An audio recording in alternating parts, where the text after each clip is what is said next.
Well, if you're using Excel, you need to know this simple trick on how to insert serial numbers in your sheet. So the first step, what you do, you go to your cell, then you write there the number you want to begin with, 1. Then after selecting the cell, you go under the editing group. Under the editing group, we have an icon that has an inverted arrow. So I'm going to click on it, then I go to series.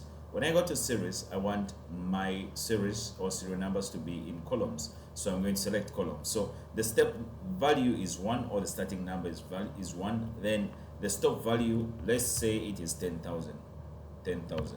Then I press OK. When I press OK, my numbers are going to be, my serial numbers are going to be added from 1 up to 10,000. So that's the first step. The second step, you can use a keyboard shortcut. So what you do, you select the cell, then you press Alt HFIS. Then still is going to display this interface.